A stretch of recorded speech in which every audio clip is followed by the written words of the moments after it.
The checker away chart. The checker away chart is something I developed for myself so I can very quickly have an estimate of how many good rolls exist in a given position. And the best part is that it is lightning quick. There are 36 rolls in backgammon, 6 numbers on each die. That gives us 36 possible combinations every time we roll the dice. So, when we roll the dice, how many of these combinations are doubles? And the answer to that is 6. 6, 6, 5, 5, 4, 4, 3, 3,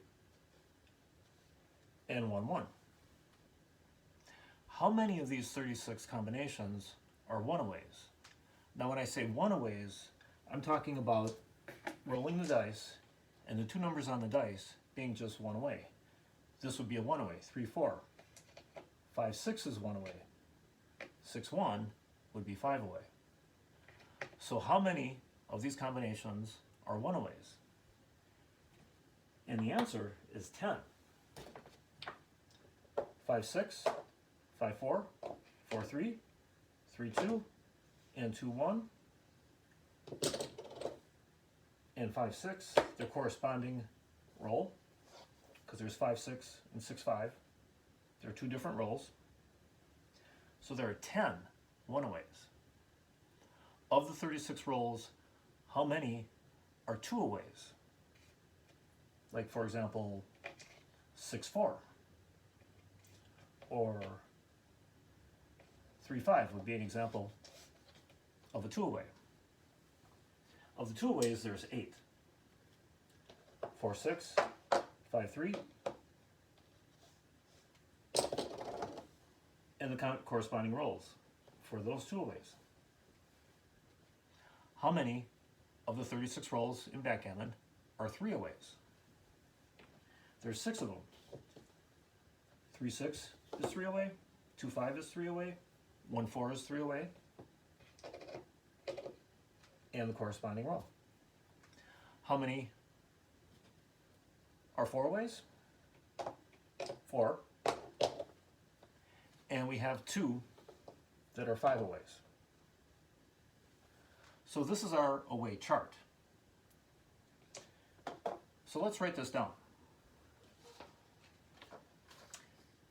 We have our aways, our 0 aways are our doubles, and we have 6 combinations. For one-aways, like 6, 5, 5, 4, we have 10 one-aways. For two-aways, 6, 4, 3, 5, etc., there are 8 combinations. For three-aways, we have 6, 3, 5, 2, 4, 1, for a total of 6. Our 4-aways, we have 4 of them, and our 5-aways, we have 2 of them. And in the combination that we have with 2 dice, you can see the breakdown with the biggest numbers being one-aways and two-aways. And we're going to use this to our advantage to help us make better decisions. I use the checker away chart mostly in the opening. The doubles I just assume to all be good. The 1s, the 2s, the 3s, obviously, 4s are a great roll in the opening. So they almost always play good. Sometimes they play so good you don't know which one to choose because you have so many options. Now if the opponent opens with 1, 6, the 5, 5 and the 6, 6, those can be a little sketchy. But even at that, when you roll 5, 5, you're playing 20 pips. When you roll 6, 6, you're playing 24 pips. And that has a big factor in the game as well. So for simplicity, I just count all the doubles as good. And another reason to do that is this technique, this is just an estimate, because the opposing side is going to roll the dice, and that's going to change the board. So we're not getting an exact number, we're using an estimate to help us make better decisions on what is potentially going to happen in the future, which is what backgammon is really all about. So I always assume in the opening that the doubles are going to play well. That's 6 combinations. The one-ways are big. They add a lot to the game, and they're our biggest number in our list of combos. Now in the opening position here, the aways that work are 2-aways, 5-aways, and nothing else. But what about the opening roll of 4-1?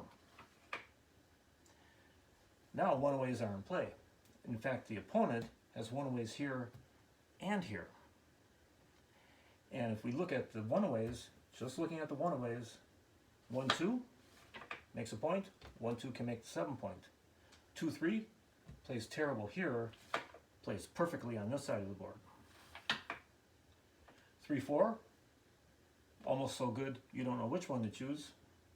4-5 doesn't play here, but 4-5 plays perfectly on this side of the board. And 5-6, if we split, 5-6 plays well there. 5-6 also plays perfectly here. So all 10 of these are added to the opponent's potential on their next roll. And the next on the list is 2-aways. There's already, from the starting position, 2-aways are already part of the position, but with some opening rolls, we're adding a second 2-away, adding a lot of combos to the next roll, then 3-aways, 4-aways, and 5-aways. So when we go from the opening roll, and for example, let's look at 4-1, we go to a position where there's 2 1-aways, there's 2-aways, there's 3-aways, there's 4-aways, there's 5-aways, and just a 4 alone makes a point. But looking at the combos, with a move like this, we've added 1-aways to the position. We have 2-aways, we've added 3-aways, and we've added 4-aways. So we have our 6 that we assume are going to play good, plus 10, plus 8, plus 6, plus 4, and the 5-aways are still there. Not all of them play good, but again, we've included almost every combination of dice when we add 1-aways, 2-aways, 3-aways, and 4-aways to a position. And that's a big jump. Now if we add these up, just roughly, because this is just an estimate, just adding 1-aways and 2-aways to a position, we're already at 24. 6, 10, and 8, 24. That's already 70%. So if only you have the doubles, 1-aways, and 2-aways, there's a potential that 70% of the time the next roll will do something constructive. With 1-aways, 2-aways, and in this position 3-aways, 4-aways, and we still have our 5-aways, if something doesn't change in this position, a hit or a point or a really good roll from white, it's almost guaranteed that green's roll will do something constructive. And kind of humorously, the only roll that really doesn't seem to do anything here is 1-5. So when I look at this, when I look at a board and I see someone has 1-aways and 2-aways, or 1-aways, 2-aways, and 3-aways, I just make the assumption that 70% of the time or better, their next roll is potentially very constructive. And we're going to factor that in to our decisions, because now we have a little bit of a peek into the future of how good our opponent's next roll will be. And this is how I count the board when I'm playing. I look for good numbers, then I look at the doubles, and then I look at the different aways. So in this case, the opponent has good 4s. Just rolling a 4 makes that point.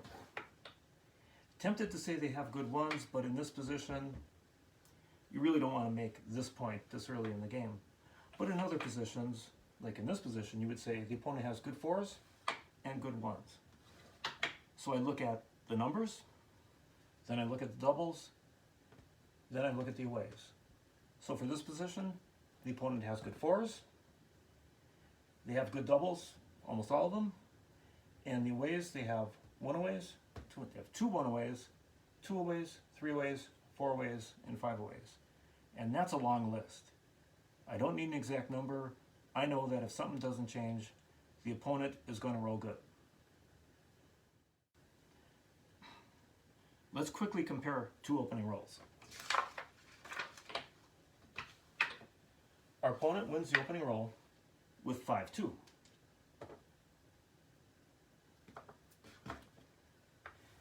And they play 22-8.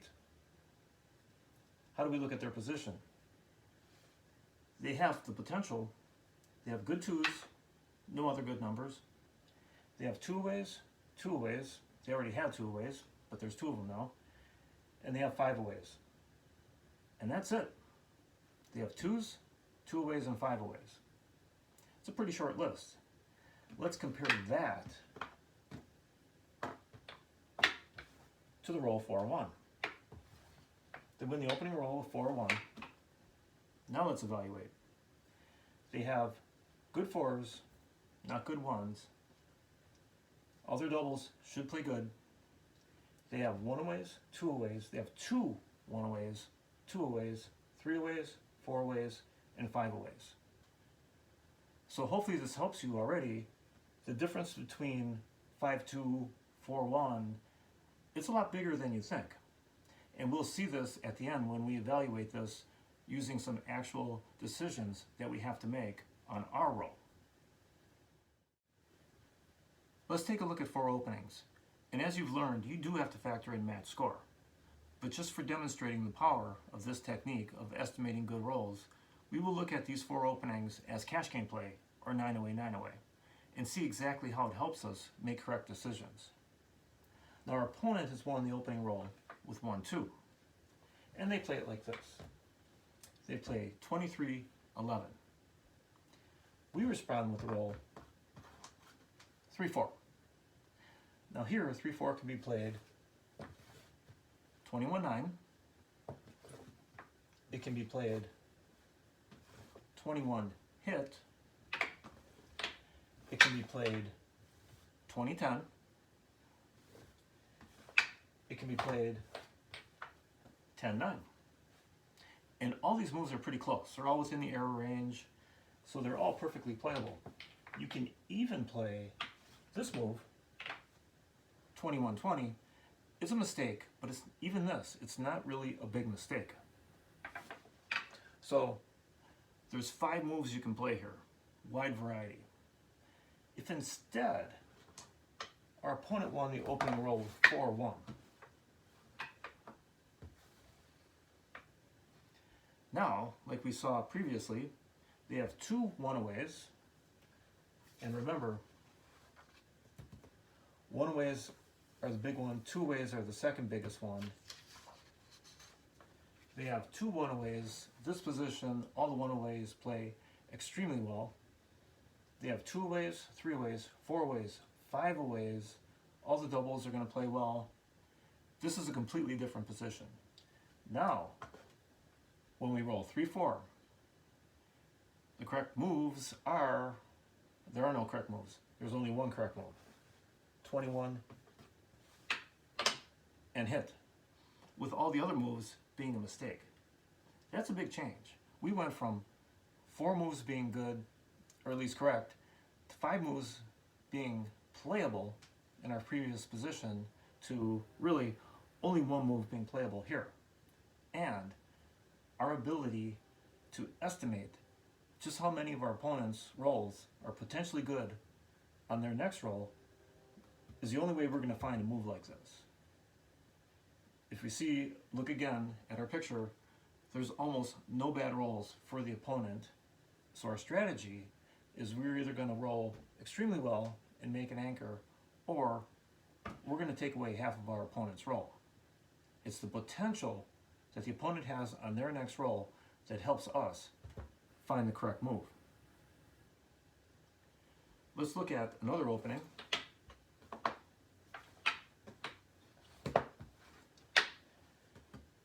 The opponent wins the opening roll with 6-2. Same thing. This is a pretty good opening. The opponent has good 6s, good 2s. They have 2 aways. 2 aways here. They have 2 different 2 aways. They have 3 aways. They have 5 aways. They have 6 aways. So they have a building list of good rolls. 5-2 is our roll for this, and we can come down to the 8-point, split in the back, or we can split in the back and hit. Now in this position, both these moves are just about tie. You can play either of these at 9-away, 9-away, or for a cash game, and you're perfectly fine. But if instead of 6-2, the opponent opens with 6-4. Now remember, one-ways are the big one, and two-ways are already there. So when they have their doubles, their one-ways, and their two-ways, we're already at 24 rolls. There's always other rolls as well, and now any 6 or any 4 makes a point. We're back to one of these positions where our opponent's going to roll good. It's not 100%, but to simplify things, we're looking to evaluate the position based on what our opponent's potential rolls are, and to do this in under 5 seconds, 1-aways, 2-aways, 3-aways, 4-aways, 5-aways, any 6, any 4, looks like most of their doubles are going to play well. You just say, I don't need an exact number. My opponent is going to roll well on their next roll. So what's our strategy? Same roll, 5-2. We split in the back, and we hit. The second best roll is a 50. It's more than halfway to blunder to miss this hit. And how do you find this hit? You find this hit with having a real good idea of what the opponent is going to roll on their next roll, because we have a method now for estimating how many good rolls out of 36 our opponent has if we give them their full roll.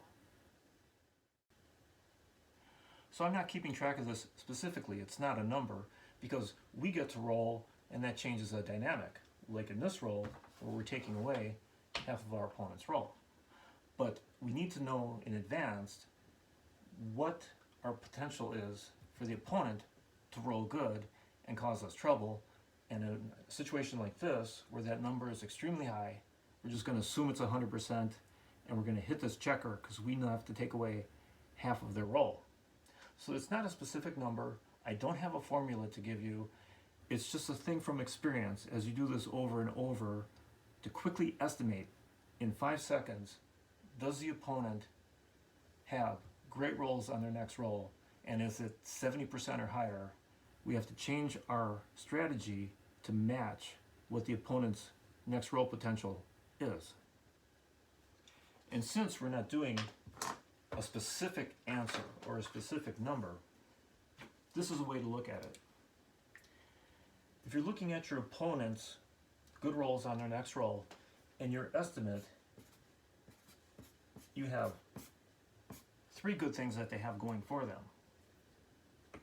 But in a position like this, after the opening roll of 6-4, the opponent's list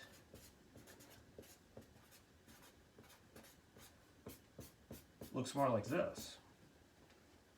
A long list. This is what you're looking for. Not a number, not a specific formula.